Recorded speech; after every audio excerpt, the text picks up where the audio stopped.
So today we will start lesson number 8, pollution. Let me share my screen with you.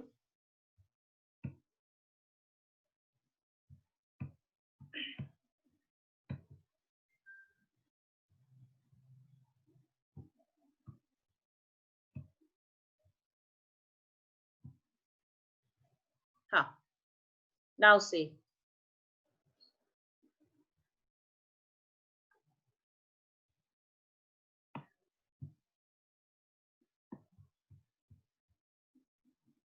Pollution lesson के नाम से ही clear होता है कि what does that mean.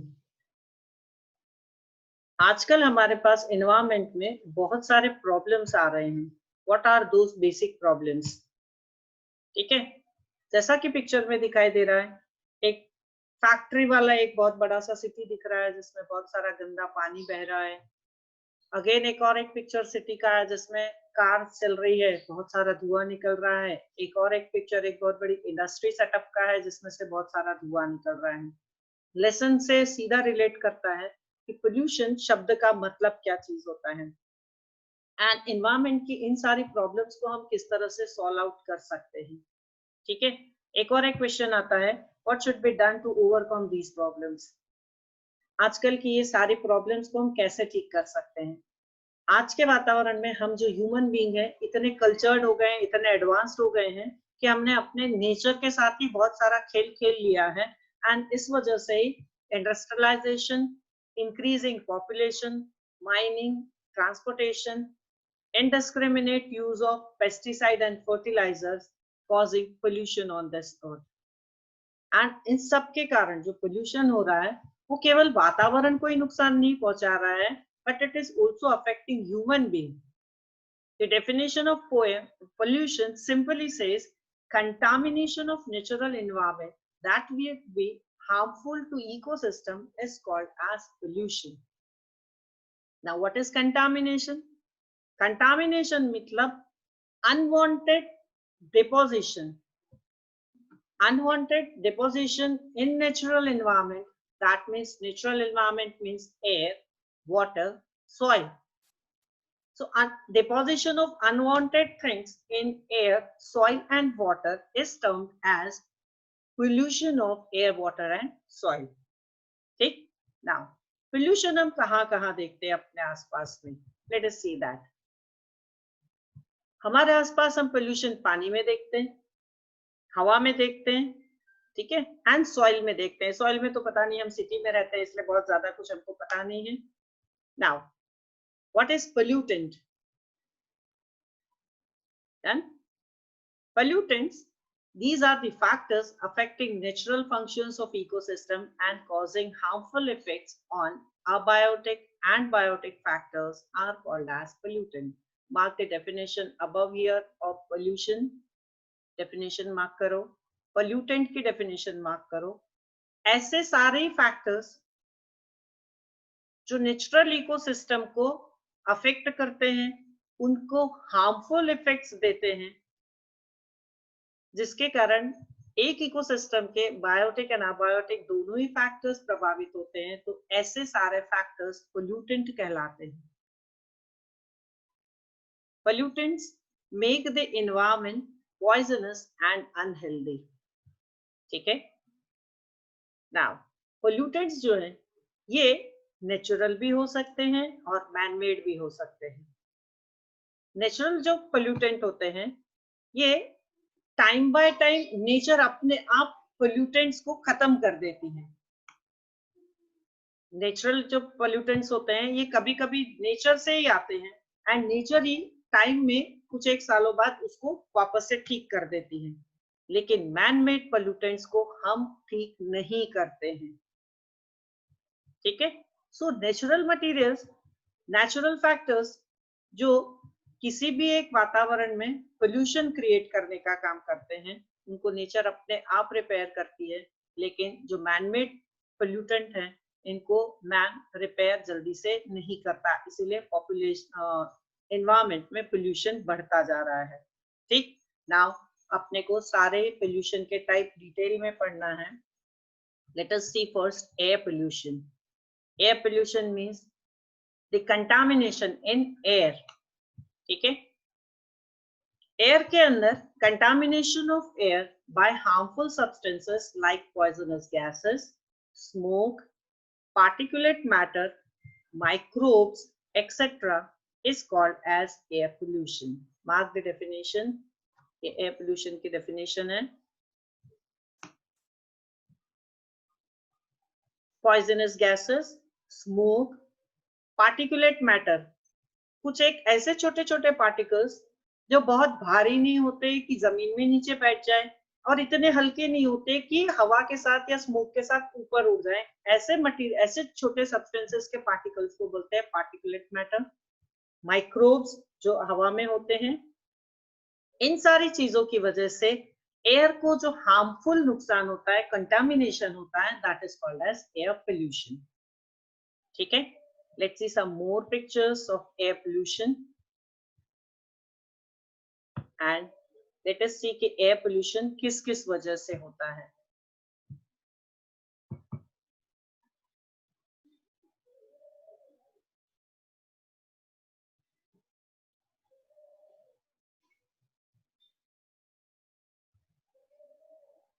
This picture भूलने की जरूरत नहीं है। फैक्ट्री से निकलने वाला धुआं एयर पोल्यूशन क्रिएट करता है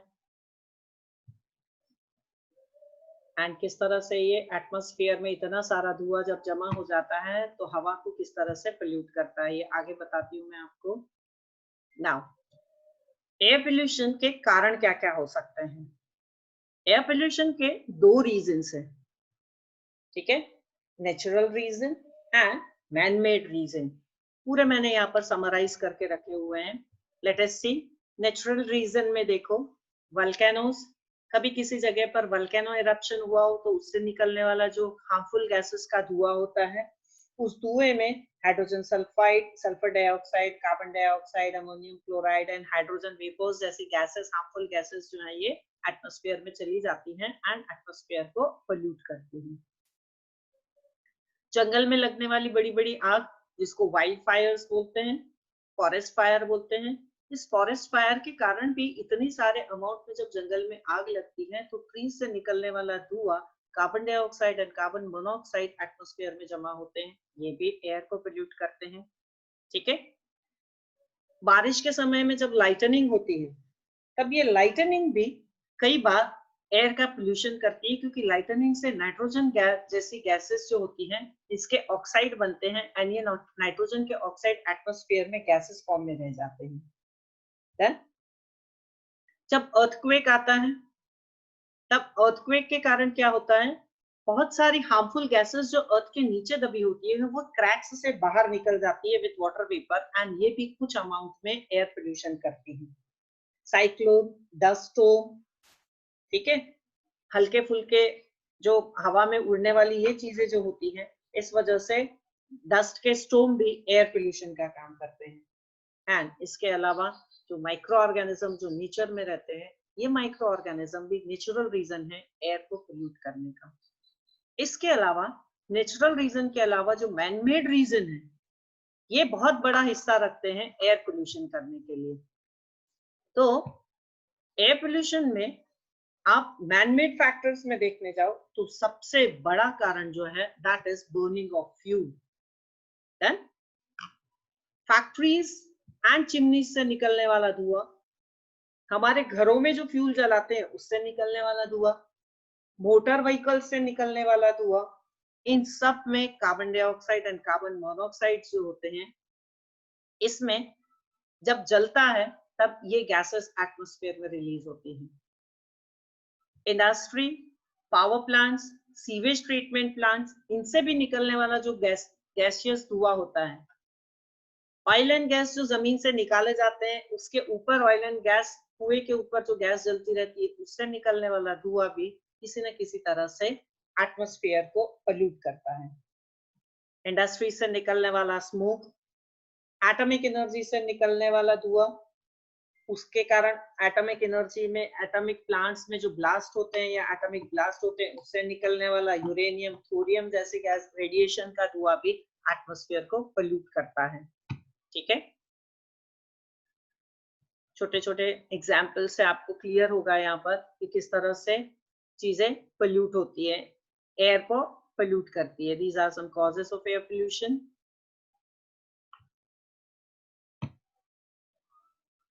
मेजर रीजन जैसा मैंने आपको बताया, burning of fossil fuel, sulphur dioxide emit करता है, ठीक है।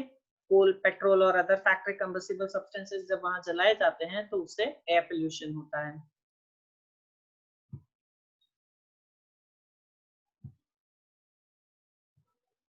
Done.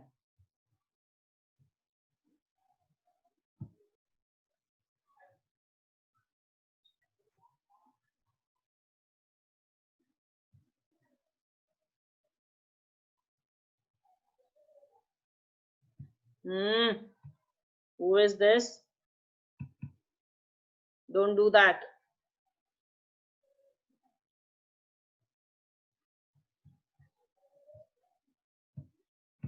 चलो back to lesson.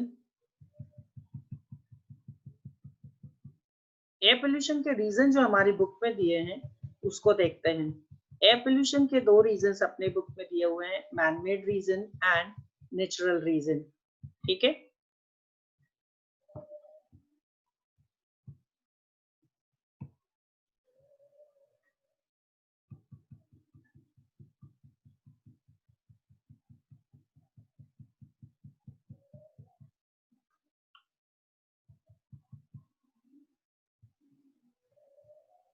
Electricity, lesson number 8।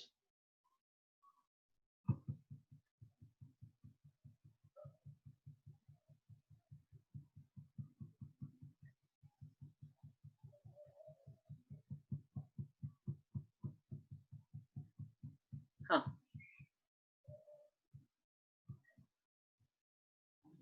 So natural reason में वल्केनिक एरप्शन, जिसके कारण बहुत सारी हार्मफुल गैसेस एटमॉस्फेयर में जाती हैं। Then earthquake, then cyclones and dust storm, forest fire and micro organisms. Manmade reason में देखें तो fuel, burning of fuel, coal, timber, LPG gas, kerosene, diesel, petrol, इन सबको जलाने के कारण carbon dioxide and carbon monoxide, nitrogen oxide, sulphur dioxide, lead compound, ये सारे एयर में रिलीज होते हैं। इसके अलावा जब हम सॉलिड कचरा जब जलाते हैं, घर के आसपास सॉलिड कचरा कुछ जलाया जाए, एग्रीकल्चर वेस्ट को जब किसान लोग फसल काटने के बाद बचा हुआ कचरा जब जलाते हैं ओपन स्पेस में, इसके कारण भी एयर पोल्यूशन होता है। इंडस्ट्रियलाइजेशन के कारण स्मोक रिलीज होता है बड़े बड़े अमाउंट में, बहुत सारी फैक्ट्रीज से, जिसमें sulphur powder, nitrogen oxide, cotton seed powder, ऐसी सारी चीजें हवा में उड़ती हैं एंड एयर को पोल्यूट करती हैं। After that atomic energy plants और ब्लास्ट से बहुत सारे, जब यूरेनियम, थोरियम जैसे एलिमेंट्स को यूज करके जब ब्लास्ट किए जाते हैं तब ये भी एयर में रेडिएशन क्रिएट करते हैं एंड एयर को पोल्यूट करने का काम करते हैं, ठीक है। नाउ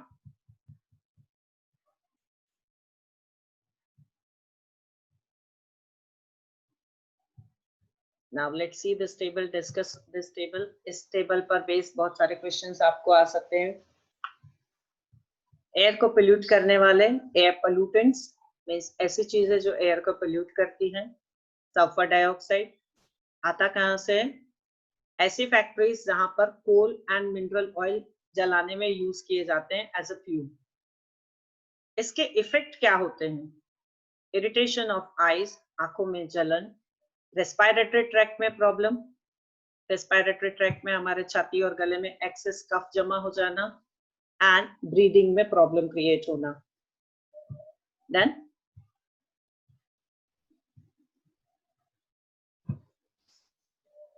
मैं ये स्क्रीन शेयर करना बंद कर दूं? अगर आपकी पेंसिलें चलना बंद नहीं होंगी ना तो मैं क्लास अब भी बंद कर देती हूँ। इरेज करो इसको तुरंत।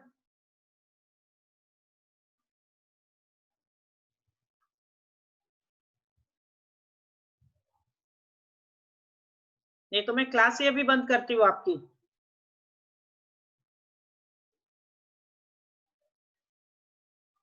आगे से किसी की भी पेंसिल चलती हुई दिखनी नहीं चाहिए यहाँ पे। स्टूपिड, जहाँ रिकॉर्डिंग कर रही हूँ मैं क्लास का, ये रिकॉर्डिंग आपको वापस से यूट्यूब पर देखने मिलने वाला है, एंड अपने ये करतूते दिखाओगे आप, हाँ?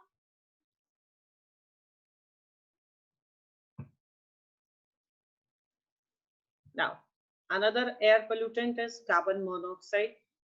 व्हीकल एंड इंडस्ट्रियल स्मोक में निकलता है ये धुआं। ये एक ऐसा पोल्यूटेंट है जो एटमॉस्फेयर को तो पता नहीं करता है कि नहीं नुकसान, लेकिन ह्यूमन बीइंग में, रेस्पिरेटरी सिस्टम में और हमारे हीमोग्लोबिन के अंदर ऑक्सीजन के अमाउंट को कम करने का काम करता है। बिकॉज अगर कार्बन मोनोऑक्साइड का इनहेलेशन ऑक्सीजन के साथ साथ अगर हमारे नाक के थ्रू लंग्स में जाता है, तो लंग्स में ब्लड के जब प्योरिफिकेशन की प्रोसेस होती है, उसमें हीमोग्लोबिन ऑक्सीजन ट्रैप करने के बदले कार्बन मोनोऑक्साइड ट्रैप करना शुरू कर देता है, एंड इसीलिए हमारे ब्लड में ऑक्सीजन कैरिंग कैपेसिटी कम होने लगती है, जो बहुत ही नुकसानकारक होती है। Then next is oxides of nitrogen. Vehicular smoke से ही निकलते हैं, रेस्पिरेटरी सिस्टम में एंड लंग्स में प्रॉब्लम क्रिएट करते हैं। पार्टिकुलेट मैटर, जब अपने गाड़ी में पेट्रोल बहुत अच्छा ना हो और इंडस्ट्री में से निकलने वाले धुएं को ट्रीट नहीं किया जाए, तो ये पार्टिकुलेट मैटर भी एटमॉस्फेयर में सस्पेंडेड रहते हैं एंड रेस्पिरेटरी डिजीज करने का काम करते हैं। डस्ट पार्टिकल, ये भी व्हीकल एंड इंडस्ट्रियल स्मोक में निकलते हैं, सिलिकोसिस नाम की बीमारी करते हैं।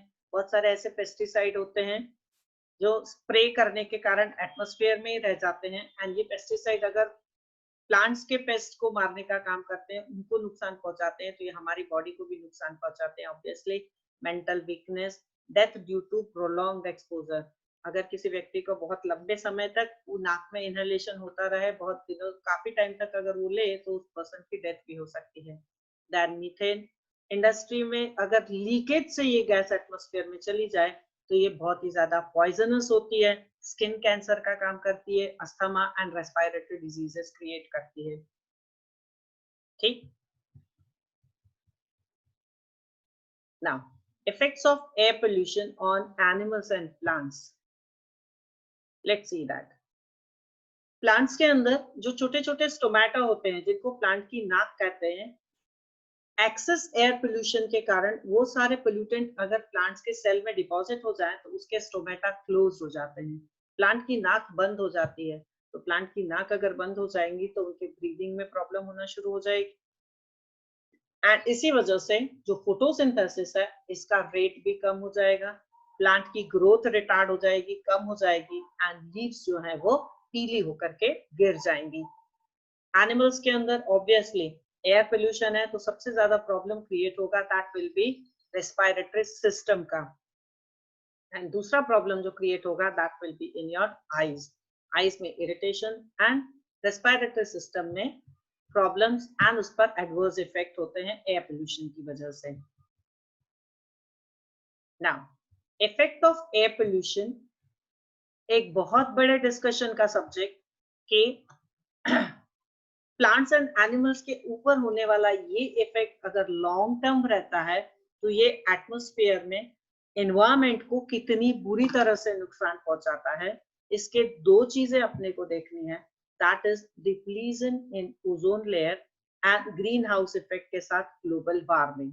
ग्लोबल वार्मिंग शब्द आप लोगों ने बहुत अच्छे से सुना होगा, बहुत अच्छे से समझा होगा, नहीं तो let me share my presentation, उसको देखो, मैं आपको एक्सप्लेन करती हूँ कि ये ओजोन लेयर क्या चीज होती है, ग्रीन हाउस इफेक्ट क्या होता है, उसके साथ ग्लोबल वार्मिंग क्या चीज होती है। ठीक है, let me share my screen with you.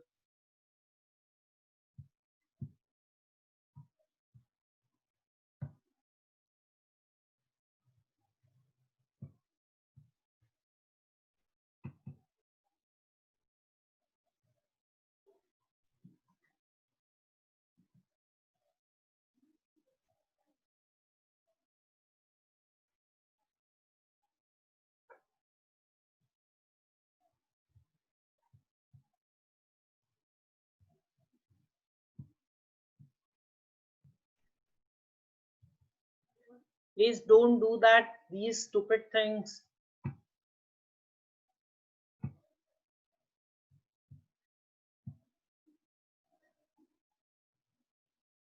See, what is the meaning of global warming? Global warming actually क्या है? Global means related with earth and warming means गर्म होना। तो ग्लोबल वार्मिंग मीन्स क्या अर्थ गर्म हो रही है? क्या अर्थ में आग लग रही है? ऐसी कुछ चीज है क्या? Let's see. The common meaning of global warming में हमको सीधे समझ में आता है कि अर्थ का टेम्परेचर बढ़ रहा है। मीन्स क्या अर्थ में आग लग रही है?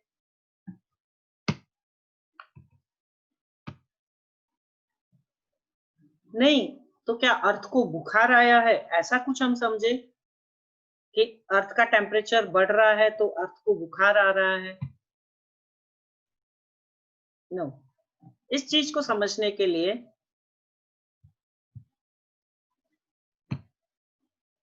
मैं ये बंद करूं क्या क्लास?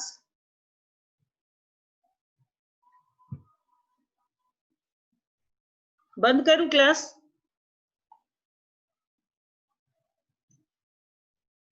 स्क्रीन पर प्रेजेंटेशन दिखाई दे रहा था? आकांक्षा, प्रेजेंटेशन दिख रहा था बड़े से? तो फिर ये पेंसिल कौन चला रहा है? कौन है ये?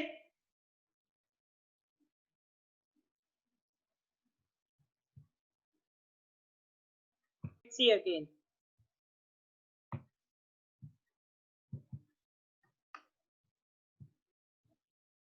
So we were talking about that कि what is the meaning of global warming, how it is associated with greenhouse effect and ozone layer depletion. So see, हमारे अर्थ के ऊपर ये जो एटमॉस्फेयर है, एयर का जो बहुत बड़ा बैंड है जिसको एटमॉस्फेयर कहते हैं, इस एटमॉस्फेयर में कार्बन डाइऑक्साइड, नाइट्रोजन, नाइट्रोजन के ऑक्साइड, हाइड्रोजन एंड ऑक्सीजन जैसी गैसेस हैं। ये गैसेस जो हैं, इनमें से कार्बन डाइऑक्साइड जैसी गैस जो होती है, ये सन की लाइट को जब अर्थ के ऊपर एटमॉस्फेयर के थ्रू अंदर एंटर करती है तो उसमें से कुछ एक अमाउंट वो अब्सॉर्ब कर लेती है। सन की रेस से निकलने वाला जो रेडिएशन है, ये पूरा का पूरा अर्थ के अंदर एंटर नहीं करता है। अर्थ के एटमॉस्फेयर के सबसे बाहरी भाग में एक स्पेशल गैस हमको प्रोटेक्शन के लिए नेचर ने दी है, which is called as ozone gas. तो ये अंदर एटमॉस्फेयर के अंदर की जो गैसेस है, कार्बन डाइऑक्साइड, मीथेन जैसी गैसेस, जिनको ग्रीन हाउस गैसेस भी कहते हैं, ये गैसेस ग्रीन हाउस गैस इसलिए कहलाती है क्योंकि सन के रेडिएशन से आने वाली जो हीट है, इस हीट को ये गैसेस एब्सॉर्ब कर लेती हैं एंड इस वजह से हमारे अर्थ का टेम्परेचर जो है ना, ये मेंटेन्ड रहता है 16-15 डिग्री सेल्सियस तक। ओके। ओजोन गैस जो है, जो इस एटमॉस्फेयर की आउटर कवरिंग बनाती है, इस आउटर कवरिंग की, इस ओजोन गैस की स्पेशलिटी होती है कि सन से आने वाली जो हार्मफुल रेडिएशन है, अल्ट्रावायलेट रेडिएशन जिसको बोलते हैं, ये अल्ट्रावायलेट रेडिएशन को अर्थ के एटमॉस्फेयर में अंदर आने ही नहीं देती है। एंड इस वजह से क्या होता है कि जो अल्ट्रावायलेट रेडिएशन अगर इस अर्थ के एटमॉस्फेयर के अंदर आ जाते तो अर्थ का टेम्परेचर ऑल सडन बहुत ज्यादा बढ़ जाता। दिन के टाइम में जब सन होता है तब हमारा डे टेम्परेचर जो नॉर्मल 30-40-50-40-45 डिग्री सेल्सियस तक का रहता है, ये टेम्परेचर अगर ये ओजोन गैस नहीं होती तो ये टेम्परेचर इससे कहीं ऊपर चला जाता एंड तब हमारा एग्जिस्टेंस सरवाइव करने में प्रॉब्लम होती थी। अर्थ के ऊपर लाइफ मुश्किल हो जाती थी। इस ओजोन लेयर के कारण अल्ट्रावायलेट रेडिएशंस एटमॉस्फेयर से बाहर चले जाते हैं। डन। कुछ एक रेडिएशन जो अंदर आते हैं, इन अंदर आने वाले रेडिएशंस में ये जो ग्रीन हाउस गैसेस होती हैं, ये सन की हीट को पकड़ के रख लेती हैं, उसको वापस से जाने नहीं देती है। इसी वजह से क्या होता है, जब शाम के समय में सनसेट हो जाता है, सन नहीं होता है, तब अर्थ का टेम्परेचर वापस से कम हो जाना चाहिए, रात को एकदम से ठंडी हो जानी चाहिए। तो ये जो ग्रीन हाउस गैसेस होती हैं, रात के समय में आफ्टर सनसेट तब भी अर्थ को गर्म रखने का काम करती है। ठीक है। अगर ये गैसेस नहीं होती तो दिन के समय में सन हमारे अर्थ पर temperature more than 50 degree Celsius होता था और रात के समय में -0 के भी नीचे टेम्परेचर हो जाता रोज। रोज दिन में 50 डिग्री के ऊपर टेम्परेचर एंड रात को जैसे ही सन गया तुरंत एकदम से अर्थ ठंडी हो जाती एंड बिलो 0 डिग्री टेम्परेचर चला जाता। तो इन दोनों कंडीशंस में अर्थ पे प्लांट्स एंड एनिमल्स का सर्वाइवल मुश्किल होता था। लेकिन इस एटमॉस्फेयर के इन ग्रीन हाउस गैसेस की वजह से ही अर्थ का टेम्परेचर मेंटेन्ड रहता है। ठीक है, एंड इस वजह से ही ये गैसेस ग्रीन हाउस गैसेस कहलाती हैं। नाउ अब क्या हो रहा है कि हमारे इंडस्ट्रियलाइजेशन की वजह से बहुत सारे फैक्ट्री से निकलने वाली एक्सेस कार्बन डाइऑक्साइड की वजह से, हम बहुत सारा फॉसिल फ्यूल जो जला रहे हैं उसकी वजह से, ठीक है, एंड बहुत सारे कार्बन डाइऑक्साइड की बर्निंग की वजह से, पेट्रोल से जलाना हो, चाहे कोयला जलाना हो, चाहे मोटर व्हीकल में फ्यूल जलाना हो, इस वजह से excess amount of carbon dioxide gases ये एटमॉस्फेयर में जमा हो रही हैं एंड एटमॉस्फेयर में जमा होने के कारण हो क्या रहा है, एटमॉस्फेयर में टेम्परेचर बढ़ता जा रहा है। डन, एंड इसी वजह से एटमॉस्फेयर के टेम्परेचर की राइजिंग को बोलते हैं ग्लोबल वार्मिंग। अर्थ का टेम्परेचर बढ़ता जा रहा है। ठीक है, reason for that is this, the smoke from the factories, the smoke from the vehicles, and इस वजह से अर्थ का टेम्परेचर बढ़ता जा रहा है, बढ़ता जा रहा है। उसके कारण हो क्या रहा है, इस बढ़े हुए टेम्परेचर के कारण अर्थ के ऊपर एडवर्स इफेक्ट हो रहे हैं। ये देखो, सोलार रेडिएशन जो एटमॉस्फेयर के अंदर चले जाते हैं तो most of the radiation absorb हो जाते हैं एंड अर्थ की सरफेस को गर्म रखते हैं। कुछ एक सोलार रेडिएशंस जो होते हैं, ये रेडिएशन रिफ्लेक्ट होके वापस से बाहर चले जाते हैं। इंफ्रारेड जैसे रेडिएशन जो होते हैं, ये अर्थ की सरफेस पर अब्सॉर्ब भी होते हैं एंड वापस से एमिट भी हो जाते हैं। कुछ इंफ्रारेड रेडिएशंस जो होते हैं एटमॉस्फेयर के अब्सॉर्ब होने के बाद कुछ री एमिट हो जाते हैं दूसरी सारी डायरेक्शंस के बाहर, अर्थ के बाहर निकल जाते हैं एंड इस वजह से अर्थ का टेम्परेचर बना हुआ रहता है। ठीक, that was green house effect. Now अब इस वजह से अर्थ का जो टेम्परेचर बढ़ रहा है, excess amount of carbon dioxide and green house gases अगर बढ़ जाएंगे एटमॉस्फेयर में तो टेम्परेचर बढ़ जाएगा।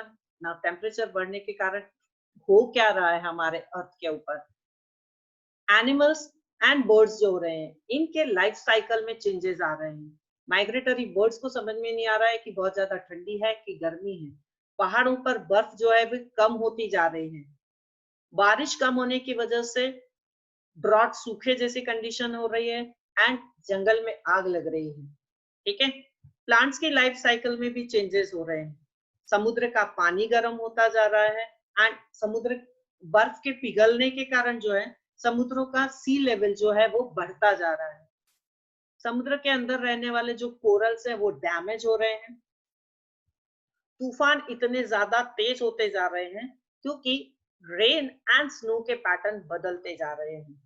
तो इन ग्रीन हाउस इफेक्ट के बढ़ने के कारण, ग्लोबल वार्मिंग बढ़ने के कारण ये सारे इफेक्ट्स हम नेचर में देख रहे हैं एंड इसीलिए साइंटिस्ट बहुत परेशान हैं कि ये जो बड़े बड़े आइसबर्ग हैं जो north pole and south pole पर लगे हुए हैं ये पिघलते जा रहे हैं एंड इनके पिघलने के कारण इन जैसे एनिमल्स का सर्वाइवल बहुत मुश्किल में आ गया है, जिनको माइनस टेम्परेचर में रहने की आदत है, उनका हैबिटेट अब खत्म होता जा रहा है, उनका रहने की जगह खत्म होती जा रही है। एंड सो अगर ऐसा होगा तो हम ऐसी अर्थ में कब तक जिंदा रह पाएंगे। ठीक है, so we have to protect our home. ठीक, इस ग्लोबल वार्मिंग से अर्थ को बचाना है, अदरवाइज ये अर्थ पूरी तरह से डूब जाएगी। ठीक, सो ये प्लैनेट को हम बचा कैसे सकते हैं, मोर एंड मोर ट्रीज को प्लांट करना है,